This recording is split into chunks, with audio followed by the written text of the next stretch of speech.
we've got the All right. Kansas City Ice Water. We are here. We are live. It's What's up? cocktail hour. On New Year's Day 2025. Woo! Let me start the show the official way. Boom. Cocktail hour. I Hey, that should that be brighter? Tell me.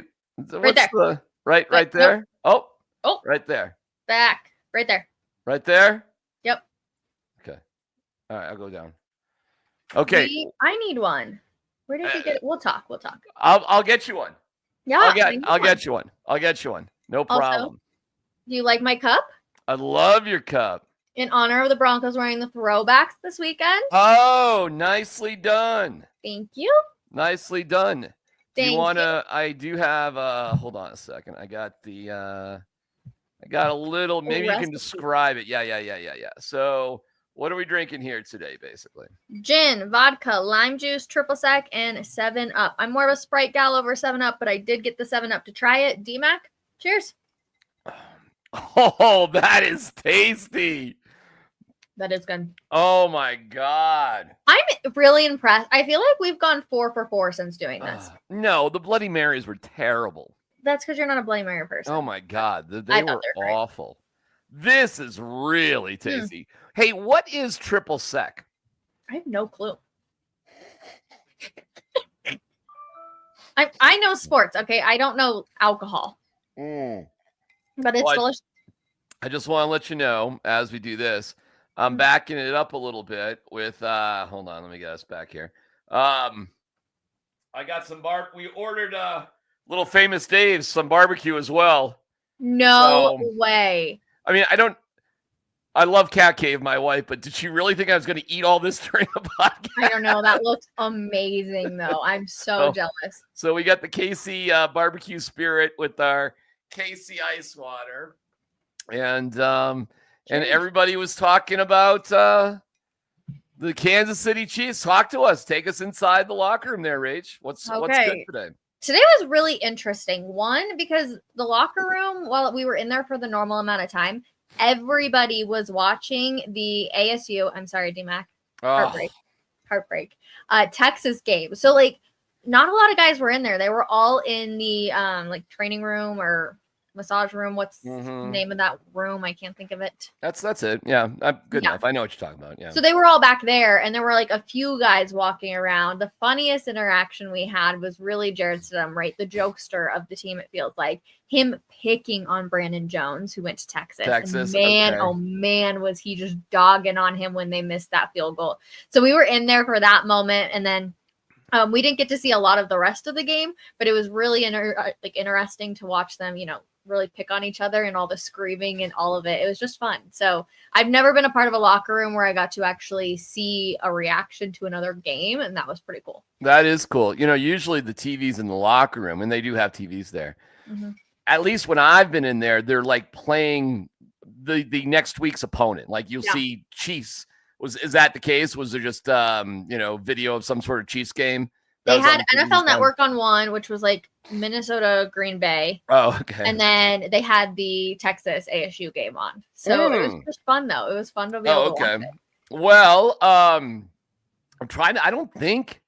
Yeah, Brandon Jones, Texas. I think Malcolm Roach is from Texas. I think PJ Locke is from Texas, if I'm not mistaken. Maybe that's why I didn't know PJ was. Yeah. He was a little salty when we were talking to him. Oh, PJ Locke was? Oh, yeah. Okay. Well, I had to be how was your New Year's? Did you stay up till midnight? Who'd you hang out with? Just to try to get him to lighten up a little bit, and then he did. But I wonder if that's why he was a little more short on the. He is from Beaumont, Texas, and played in Texas. Yeah. Oh, so maybe that's why.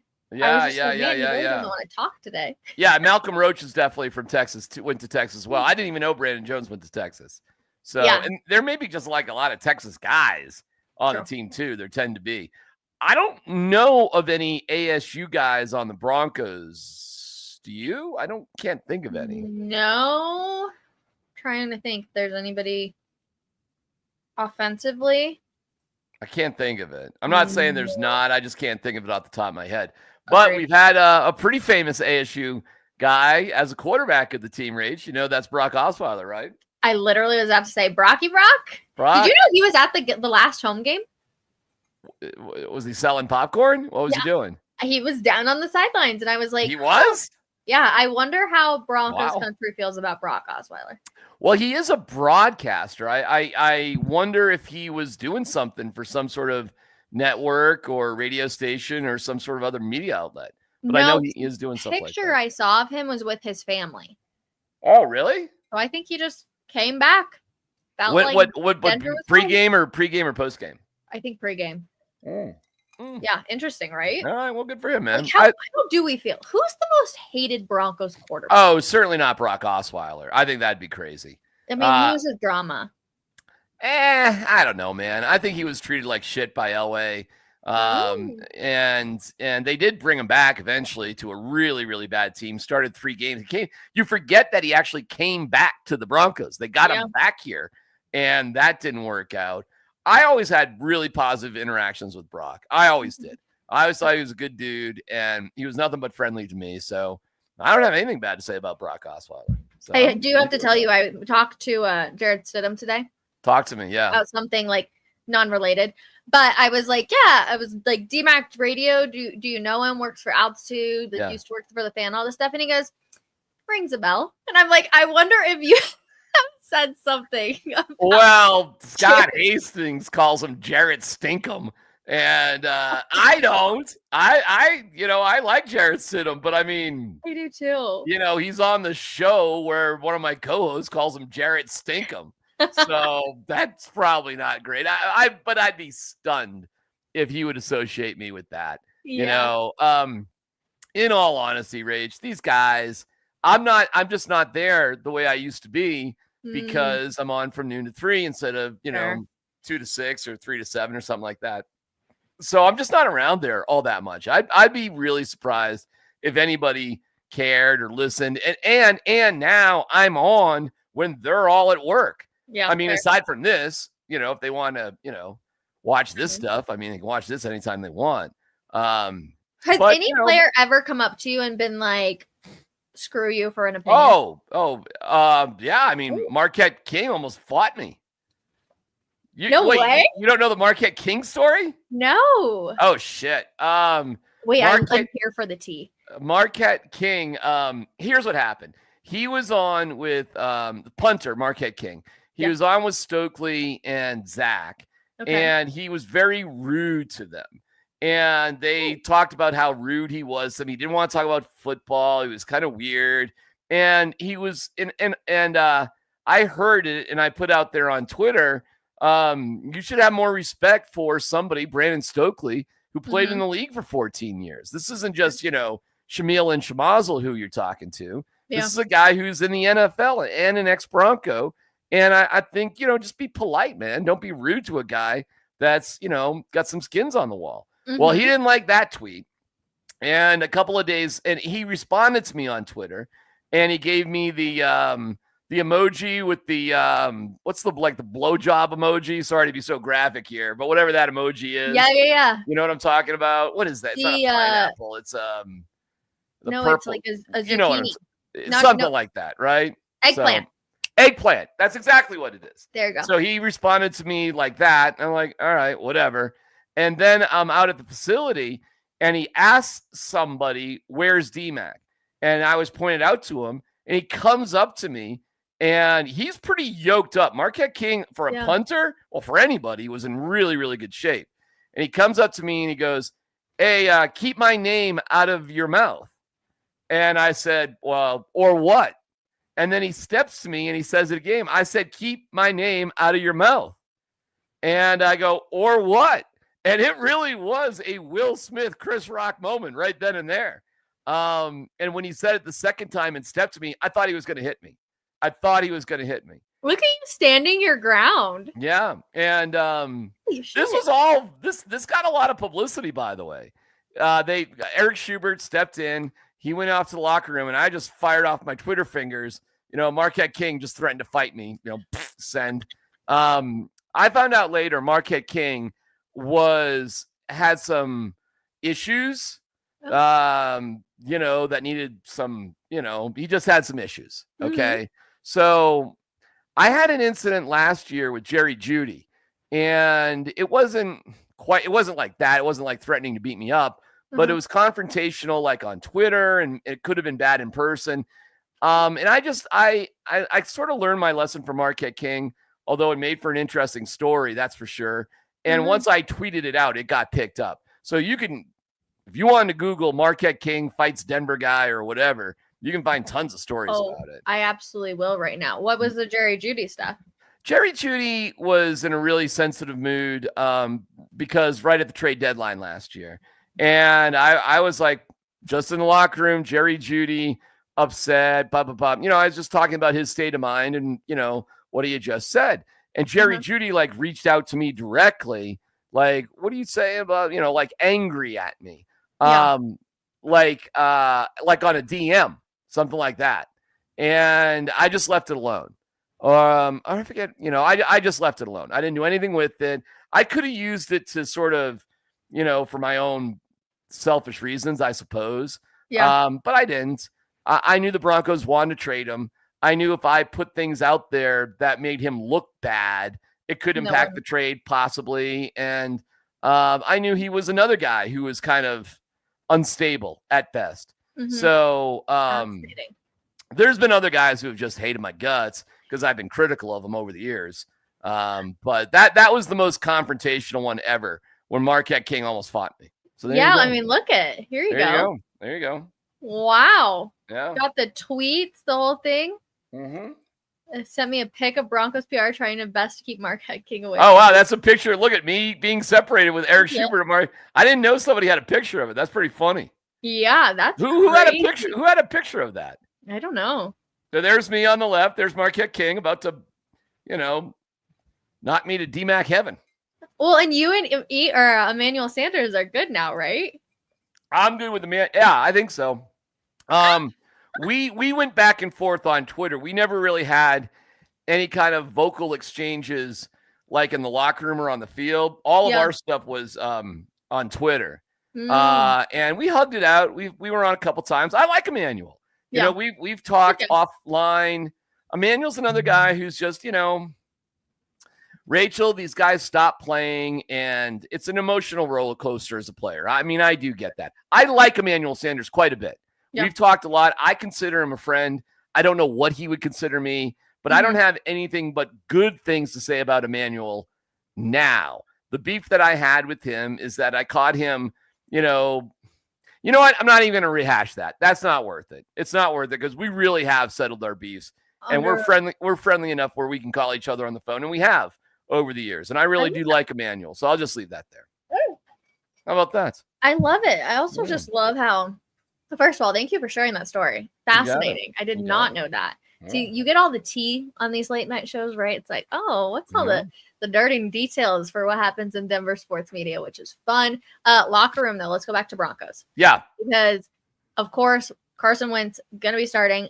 You probably heard Sean Payton at the podium talk about how they actually reached out to Carson Wentz's agent during the I actually have that for you, Rach. I can play that for you. It's pretty interesting. Here we go. Your thoughts just on Wentz as a quarterback? Yeah, listen, he's in this league for a reason. He's big, strong. He was a first-round draft pick. We spoke during the offseason a little bit with him and his agents. And so, it's the player, but it's also everything around it and understanding what they're trying to do. I know, Coach, you talked about with how about that? I didn't know that. Did you? Oh, I had no clue. Fascinating. So if they hadn't probably gotten Bo Nix, they probably would have gone another just fill in or pick and drop quarterback again, and what would have happened? Well, I think that story is if they hadn't got Zach I know they really like Zach Wilson. And I know it took a long time for them to work that out as a trade. It just so happens that it finalized right before the draft, but they were really working on it for quite a few months. So you think that it was Zach over Carson? Yeah, I think it was somebody like that. And I think it was an insurance policy if they didn't get Bo Nix, because I think they were determined to not give up draft picks to move up. Now, I am Mr. Aggressive when it comes to shit like that. I'm like, move up, move up, move up. But I understand the concept of not wanting to move up. And so likely we were sitting there for a long time, like, really? Are we really seriously just going to go with Jarrett Stidham? Is that it? Yeah. That was it. Like he was it. I mean, we got to have somebody else. I mean, you got to have at least a backup quarterback, right? Yeah. So, I mean, we had the kid from School of Mines was in here for a few days. So, so that's not an insult to Stidham. I mean, you're going to have 2 or 3 quarterbacks on your team, and the Broncos just had Stidham. So it was like head scratching. So it was interesting to see that Wentz was considered. Yeah, I know. It was just another name thrown into the mix. You never know what really happens behind the scenes, which was interesting. But talking like about the backup situation, right? Everyone's like, oh, well, Casey's going to want the Broncos to win so that they don't have to ever play, hopefully, the Bengals. And you're hearing these storylines all the time of like, oh, this is going to be so easy for the Broncos. And I'm sitting here saying that's not the case in my mind. Like there are guys that are going out there trying to fight for their jobs. And I was excited because Adam Troutman, one of my favorite guys to talk to in the locker room, he always gives you such a good answer. He also was saying these guys are fighting for their jobs for film. They don't get that opportunity. Take a listen. Chiefs are playing their backups. Does that change things in preparation for you? Yeah, I mean, not at all. There's only 46 guys that play on game day. Some of their starters are going to play. For how long, who knows? But we're preparing as if, their guys are going. Whoever they announce, obviously, will know.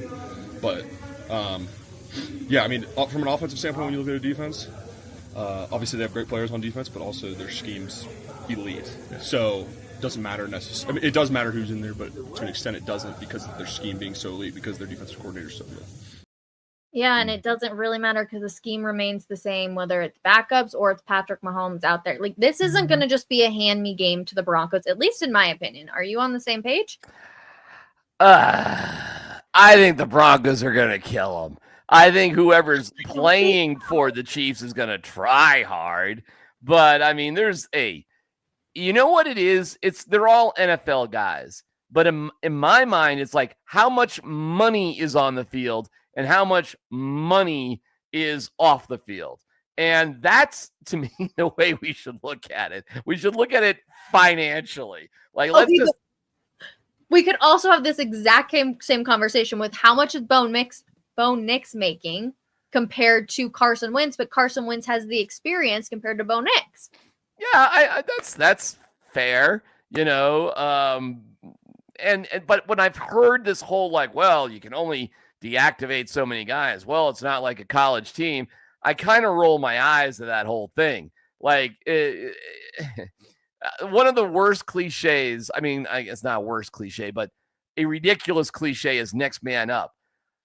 Yeah, okay, if everybody makes the same amount of money, but when the one man makes $60 million a year and the other dude makes, Chick-fil-A coupons, there's probably a pretty dramatic difference. I'll give you some statistics by the numbers, too, to back this up, Rach. I love it. The Chiefs are just kind of okay with all the numbers. They're okay. They're not overly great, but they're okay. However, offensively, there's one category that they're number one in the NFL in, and that's third downs. Third downs is a quarterback down. They are 50% for the season on third down, which means no matter what's going on or how shitty things may be going, Patrick Mahomes figures out a way to get first downs one way or another, and they do that better than anybody in the NFL. However, also, Rach, they're one of the few teams who not have scored 30 points this entire season. Fair. And the other 4 teams who haven't scored 30 points, the most wins they have is 4. Like, it's like the Patriots haven't done it. This team hasn't done 4 wins, 3 wins, 3 wins. Oh, the Chiefs haven't done it. 15 wins. So not only are they the worst 15-1 team of all time because of how close the games have been, but when you take those guys away from them, there's not going to be much left because there's not much really in the first place, which speaks to how amazing Patrick Mahomes really is. I mean, that's the truth. We could do an entire show on the greatness that is Patrick Mahomes, whether we love him or you hate him. It's just the truth. You start to talk about Patrick Mahomes in that conversation with guys like Tom Brady, and you can start to battle that. Obviously, Brady's got the rings, but who knows what can happen with Patrick Mahomes. I'm just saying, I don't think it's going to be a complete walk in the park. I don't think it's going to be some 42-17 scoreline game. I think it's going to be a lot closer than people are thinking because, I mean, it's true. These guys are going out there wanting to get film, whether they want to stay with Kansas City or they want to go to a different team. Like, they're still fighting to be out there. I could see something like 17-3 Broncos at halftime, and then we're just cruising through the rest of it. But we also never know which offense is going to show up for this Denver Broncos team. True, but listen, everybody out there is going to – I think everybody out there is going to be trying their hardest, obviously, okay? Yeah. Those who are out there, they're not going to lay down. Anybody playing football that day is going to play hard. And they all are NFL caliber, but the money ain't the same. There's going to be more money on the sideline than that on the field for KC. Okay. The person that can control things are the coaches. They call the plays. They call the defenses. They can set their guys up, not to have the Broncos slaughter them, but to just sort of, we're just going to run the ball. Time's going to go off the clock. It's going to be whatever it's going to be, because do not forget. And while Troutman and, Bo Nix or whoever the players are, it's not their job to think like this. But the Bengals can be eliminated. If the Bengals beat the Steelers on Saturday, they can be eliminated from the playoffs. And they've been a nemesis of the Chiefs. They can be eliminated from the playoffs with a Chiefs win. Yeah. And I can't get over that fact. So yes, the players are a bit immune to it. They don't think like that. I've talked to a bunch of ex-NFL guys this week. Their heads are just like, caveman, win game, play game. That's it. And the fans are always, we got to win everything, but somebody has to have some sort of sense of what's more appropriate. And that's going to happen for the Chiefs. They're not dummies. And by the way, Mike Shanahan did this years ago, Rachel. Just a quick story. The Broncos were undefeated, and they lost to the Giants. They were like 13-0 in a 16-game season, close to an undefeated season. They lose to the Giants, and they play the Dolphins next week. Well, the Broncos were already set. They were good, and there was a good possibility they would play the Dolphins in the playoffs. Mike Shanahan drew up the most bland offense of all time, and it offended a lot of players on the team because they didn't like losing. They lose the regular season game to the Dolphins. Sure enough, they faced the Dolphins in the playoffs, and they fucking killed them. They killed them. They killed them because Mike Shanahan didn't want to show them anything either. And that's another thing, too. You don't want to design things. You're already scouting each other. You want to be as bland as humanly possible on the Chiefs side. Not for the Broncos. Not for the Broncos. This is the first time since 2015 to get to the playoffs. You want to be as aggressive as humanly possible. You don't want to leave anything left. You want to build that lead and then just grind it out and get to the playoffs. And I'm fine with that. I'm more than fine. I'd be excited about that. Oh, it's just the fact of the roller coaster we've been on for like the last 4 weeks, right? It was like, it's going to be easy to get into the playoffs. Everything, we can even move up in the like rankings or in the seeding. Like everything's going to be great. And then it was like, which team is going to show up this week? Like, don't get me wrong. Cincinnati, I get it. They're a really good team. You've got Joe Burrow as your quarterback, but their defense sucks. And the Broncos still couldn't win and still couldn't score enough points to be able to beat them. Frustrating. So I'm just a little worried. But I did like Mike McGlinchey talked in the locker room. I'll tell you this really quick. Get some McGlinchey. Okay. I'll tell you this. If they fucking lose this game. I don't even want to put that out into existence right now. If they lose this game, it's going to ruin every good vibe that's existed this whole. It would be catastrophic if they were to lose this game. It would be unforgivable. Can they still make it in? So say they could. I can tell you how. Since he loses, since it's got to lose on Saturday Miami to loses. the Steelers, and Miami plays at the same time as the Broncos. And I you know what? I'll look it up. I kind of forget who Miami plays. I don't even want to put it out there. They play the Jets. Oh, yeah. But right, and the Jets suck. The game is in New York, New Jersey. But so I don't even want to put it out there. I'm like sending all good vibes. All good vibes. Yeah. Oh my gosh, that would just be awful. Mike McGlinchey, sorry, I interrupted. Sorry. No, you're fine. We could that would be stressful. Besides the point. Mike McGlinchey, though, was very sweet in the locker room. He's obviously had Super Bowl and playoff experience at some point during his career, but he was like emphasizing how they want to do it for the guys that have been in this locker room for a really long time, like Courtland Sutton, and the opportunity to go into the playoffs. It was really sweet. Take a listen. Is there anybody on this team that you really would like for them to get a taste of the playoffs? Yeah, I certainly our left tackle and the guy I go to work with every single day, Garrett and Court, and guys that have been here for a really long time. They've put up with a lot of garbage over the years, and it's time that we give them the ability to cash in. And we're excited to do that. We talked about that as an offense today. You're not just playing for yourself. You're not playing. You're playing for this city. You're playing for our organization, and you're certainly playing for the players that have been here for a long time. Yeah, very cool. Yeah, I know, it was like such a nice just way of talking about those guys. Yeah, and we even heard I got Bo Nix on what it would mean. It's just obviously it would mean a lot. Obviously, it would mean a lot to the organization, everyone who's put time and effort into this organization to make it what it is. It's a special place, special fans, special atmosphere. Obviously we got players here that have worked really hard, and it'd be really important to them. So it goes without saying, it's a really important thing. It's a really important opportunity, and we just got to finish. We got to finish the task at hand, and it's right there in front of us. We just have to go take it. We're kind of lucky he's so mature. Yeah. Because really, there's a lot of pressure on him. Like, people are not willing to say, "Oh, next year it is win now. We'll go to the playoffs now." And as a rookie QB, that's a lot to put on your back. Well, I know Sean Payton was asked about that pressure. Here's what he said. Yeah, I think, listen, he's constantly shown up when we needed a big drive or something at the end of a half or a play. I think if you really track his career, it's littered with those moments. Coach, when you were with the Saints, you were in the position that the Chiefs are in, that you can kind of rest some of these starters. So in a game like this, how important?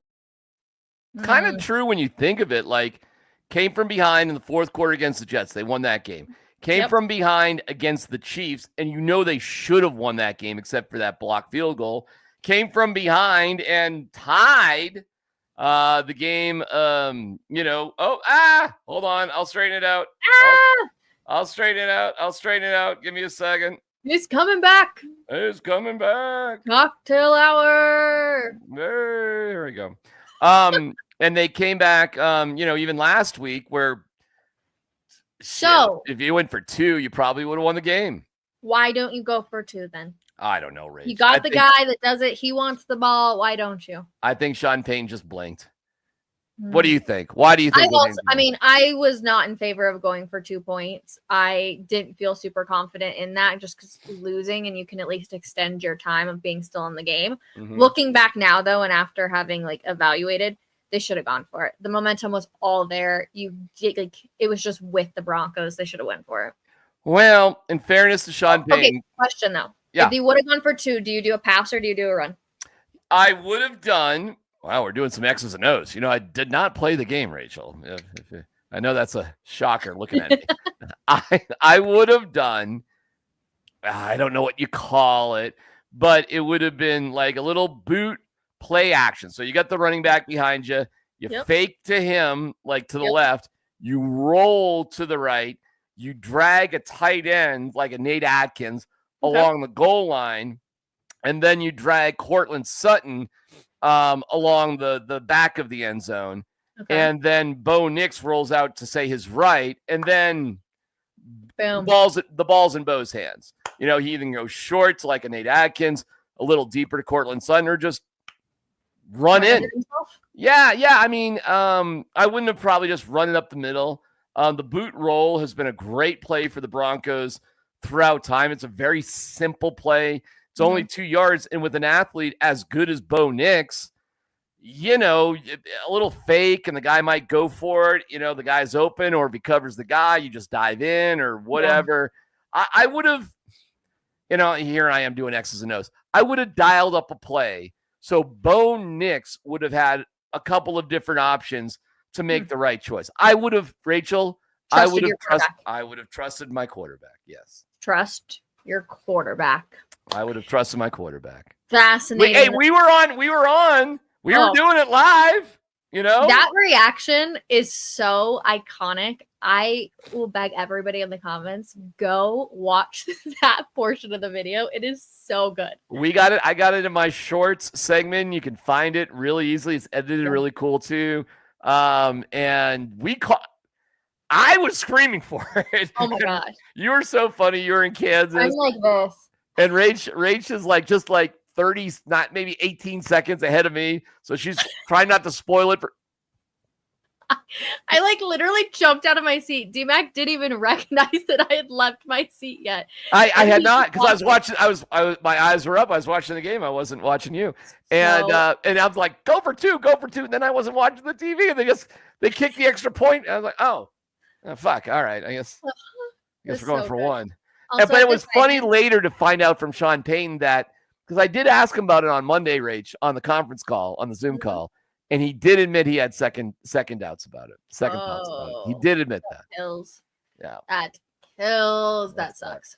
Anyways, I've decided this is my least favorite drink of what we've made so far. Get out of here. I fucking love this. What don't you like about it? It's too much gin. Too much gin.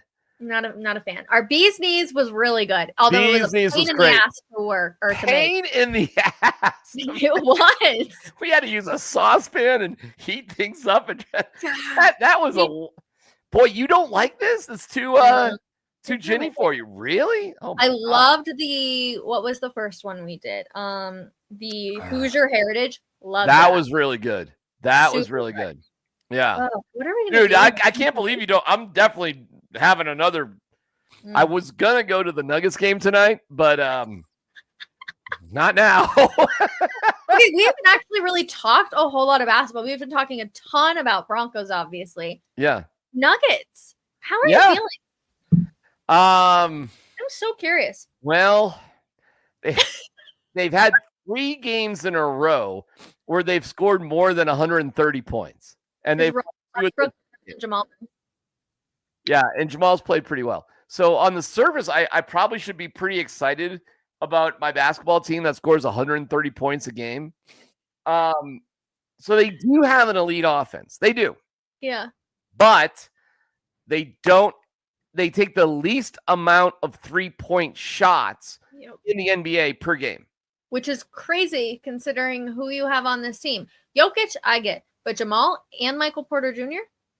It's because when they have guys come off the bench, they're a little nervous about what their roles and what they should be doing. For example, the Cleveland Cavaliers, Rach, had of their guys off the bench when they beat the Nuggets 149-135, which was crazy.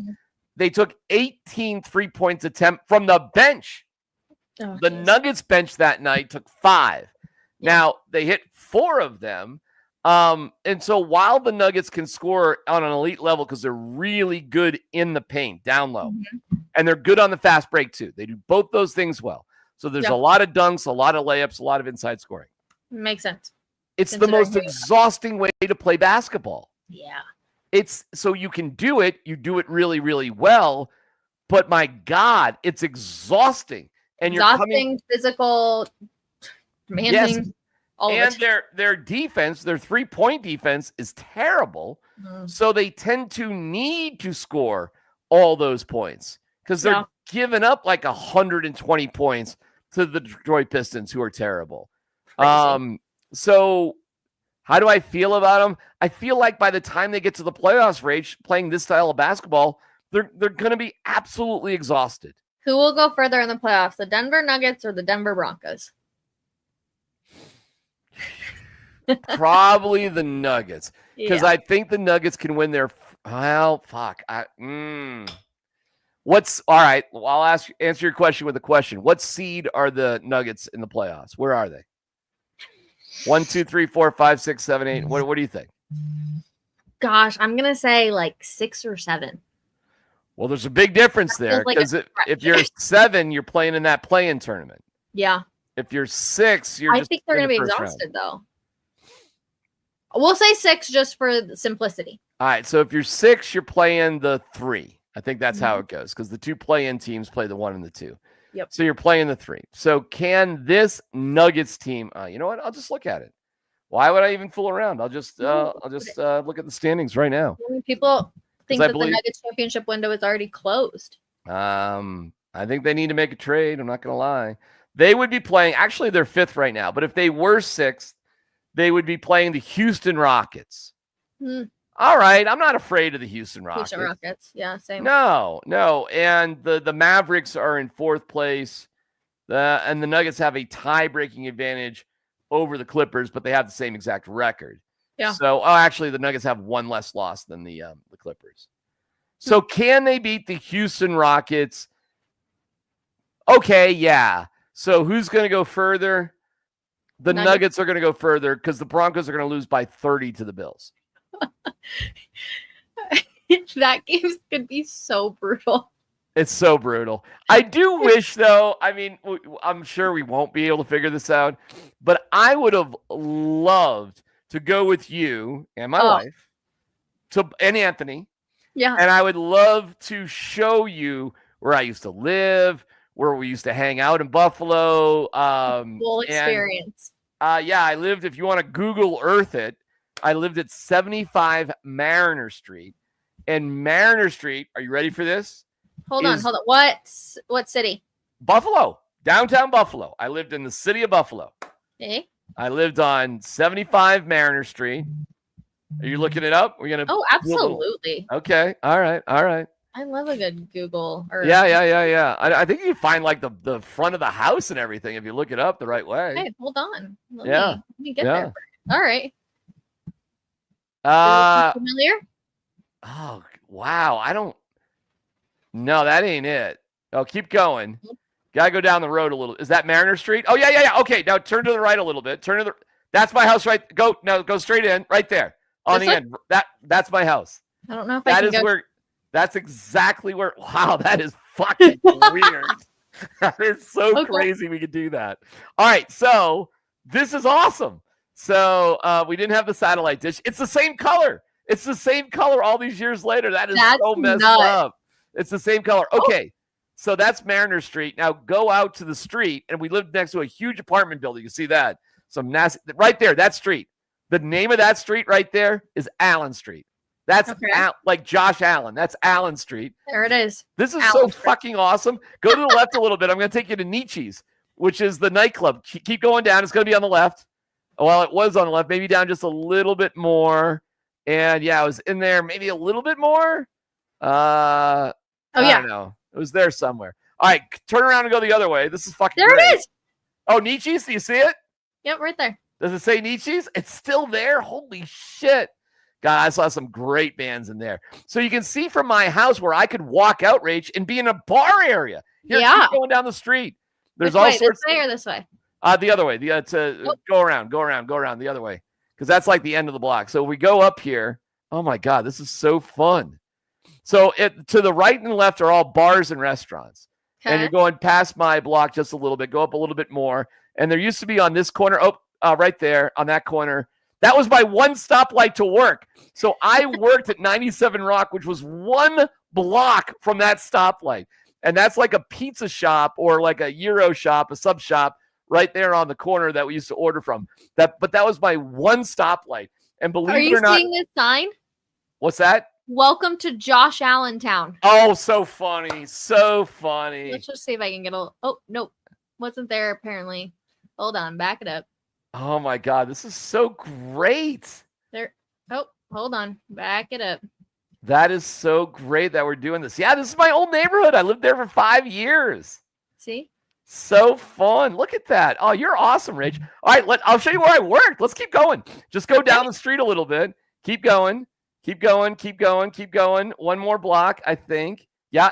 And we kind of missed it. Maybe go back a little bit. I worked like in an alley. So you go past the street, keep going. No, not quite. Keep going back. Go back.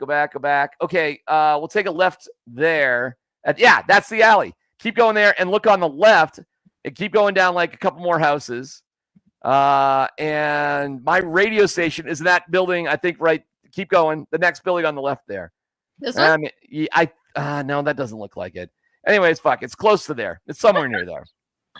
Wait, that is so cool, Rachel. That is my neighborhood where I lived for 5 years. I didn't know you could do that. How fun is that? That is so awesome. That is cool. How fun. That was Rachel. Yeah, I'm all aglow. If the Broncos stood a chance in Buffalo and like we could see a win, I would totally do it. But unfortunately, it would be a major surprise and shock to the NFL. No, I'm not spending money to go there. But have you ever been to Buffalo? We would have such a good time. Me and Kim would show you guys. We'd get you on the Maid of the Mist for the Niagara Falls, which is awesome. Love. The atmosphere at Bills games is insane. It's incredible. And by the way, our stadium is in right downtown Denver. Orchard Park is like a half hour in the suburbs. It's nowhere close to downtown Buffalo. Does that make you say the Broncos should move their stadium? You've experienced both sides. That is such a good question. Should they? Well, selfishly, now that I live out here in Lone Tree, I would fucking love if they just plopped it right here in Parker, Lone Tree, Highlands Ranch. I mean, that would be amazing if they did that. Let me tell you a quick story, and then we'll probably wrap this bad boy up. Okay. So I go to the morning skate the other morning for the Avalanche. Okay. You know me, Rach. I'm a little granola. I'm a little Colorado. I got my little, just a pinch. Yep. So I try not to drive if I don't have to. I know I'm one of those guys. So I rode my bike, my mountain bike, my shitty bike. If it got stolen, I wouldn't care. Because DMac did have a bike get stolen down there at Ballerina. Yes. I rode it to the train station. My timing was great. Train was pulling up, Ridgegate train station. Took my bike down there, locked it up. You should see the lock I have now. Nobody's stealing this thing. Locked it up. And then, you know what I said? I go, I just want to get a cup of coffee. And I was about a half hour early. Okay. I want to get a little, you know what I'm saying? It's a little breakfast, Rach. A little coffee. You know what I'm saying? Back to coffee talk. Yeah. Not cocktail hour, coffee talk. I said, where can I get a cup of coffee here, Rach? There was no fucking place to get a cup of coffee near Ball Arena. Like, I walked across Spear. No restaurants open. I go to Market Street. Nothing's open. I go circle around to Larimer Street. Nowhere's open. So you know what I ended up doing? I went to the Spring Hill Suites, and I pretended I was a guest to get a cup of coffee. I figure it's one cup of coffee. Are they really? Do I got to pay for it? I don't know. My gosh. Now I feel guilty about my free cup of coffee. But I didn't who do I pay? What do I do here? But now that I've even said it, I'm going to go back there and pay for it. I'm going to feel guilty now. I'm going to go back and take care of it. But my point being is, should they move? They don't have to move, Rachel, but they have to build up like McGregor Square. Oh, and they are. KSE, my company, is going to build a new downtown. I've seen it. We had a big meeting about it. It's not a secret, not at all. It's out there for the public. Love. And they're going to build a bridge, a couple bridges actually, but there'll be a bridge that goes over Spear, and all that Ball Arena is going to be apartments, restaurants. E-Lodges will be gone. There'll be parking garages. There'll be a practice facility. People are a little mad about E-Lodges, though. I'm not gonna lie. I've seen it. Well, get the fuck over it. I agree. It's a scary place to be. They'll stick that somewhere in the suburbs for the kids, whatever. There's going to be, Rachel, a new downtown Denver in the next 10 years. But that's all around the Avs and the Nuggets. Mm-hmm. That's not the Broncos. So let me ask you a question. Are the Broncos and Greg Penner just going to sit there and watch the Nuggets and Avs do all this and not do a corresponding move themselves? Listen, there has been 2 years of talk about this stadium. There is no way the fact that the Penners have a relationship with the Cronkies via family, that there has not been some sort of family dinner outing of like, hey, could we just make this one giant Sports Central and somehow connect Ball Arena to Empower? And the answer, I think, is yes. When it will happen, how much money it'll take, I don't know. But I have a feeling in the next 10 years, it will be one just giant sports city. That will be the case if they build the new and they're going to do a new football stadium at some point. Mm-hmm. If they do the new stadium or they build up the parking lots around where it exists right now, or they move it slightly south, like down to like 8th Ave, where it's all burned out, horrible, whatever. There's a lot of land there that you could sort of develop. If they do that, then yes, you're right. There'll be one continuous entertainment, living, sports sort of thing. Yeah, it'll flow right down the river. Yeah. But Rach, if they just say, fuck it, we're just going to do our own thing, welcome to the suburbs. And that's where you could go. And by the way, guess who lives in the southern suburbs? Most people. And I'm not trying to slight any of our northern friends whatsoever, but when you add up the southern suburb, look where you live. You live near like Roxborough or something, right? I am down by the mountains. Right? Like you're way the fuck down. You're in the middle of nowhere, right? I mean, not really. I'm a 30-minute drive from Denver, same as Castle Pines and Castle Rock. Okay, you are proving my point right now. The fact that you said not really, and then you point that out. And by the way, that's where I live in Lone Tree. So I'm not quite as far crazy as you. But then again, I didn't want to live in a house anymore. So DMac said I'm done doing yard work. I'm done. I'm done with all of it. So the cons and don't forget about Colorado Springs. And if you look at Colorado Springs, where are they building in Colorado Springs? It's all to the north. That Interquest, Briargate, Monuments, all that area. That's not far from you at all. No. Like, how far are you from Monument, for example, in Colorado Springs? Can't be that far. Probably like 30 minutes. Right? So you're kind of... I'm right in the middle. You're right in the middle. I'm the golden child. And where's the Broncos facility? 20 minutes for me. 30. In the southern part. It's not in downtown. It's off of Arapahoe and Peoria, basically. It's down a little bit, but you know what I'm saying. Yeah. It's kind of in that area. So I'm conflicted because I understand the heritage and how people love the downtown stuff. I do understand that. I get it. But it's kind of a pain in the ass, man. And more people live in the South and in Colorado Springs, which is the second biggest city in Colorado next to Denver. All of the talk has been about moving it closer to the airport, which I hate. But that's not going to happen. I've been told unequivocally that ain't happening. Like that is not going to happen. So south. Yeah. Or right there at the stadium, or right there. Although, could you imagine the traffic jams on 25? Well, I know with this proposal for Ball Arena, they're really emphasizing public transportation and that sort of concept. So, yeah. Interesting. They don't have to because the stadium is in really good shape. It's a beautiful stadium. They could simply build up in the parking lots, and you could build vertical parking lots, not just, flat parking lots, Rachel, are stupid. It's a waste of space. It's just flat and you can't do anything else. If you see any of these stadiums, they have these crazy garages that go underground and above ground way up. Yeah. So tailgating would kind of suck, right? It's hard to tailgate in a garage. But you could build them at the Broncos arena, at Empower.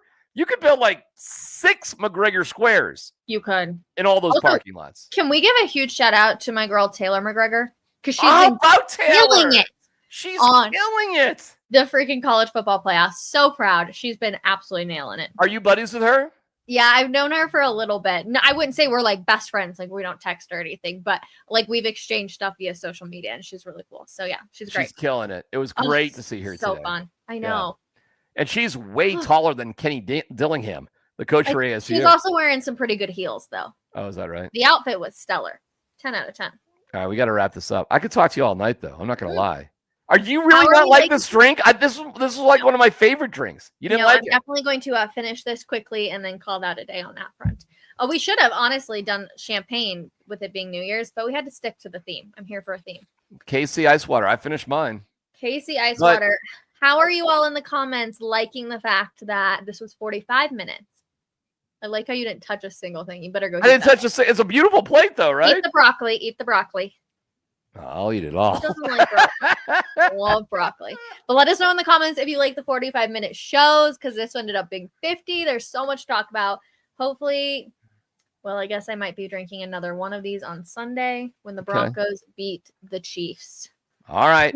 So we'll be back on Sunday night later because I got to do all that other stuff. But we'll be on later Sunday night. I'll definitely be ready for a cocktail at that point. Yes, sir. And we are all awaiting bigger Rachel news about the career and what's next. And everybody, people bug me about you all the time.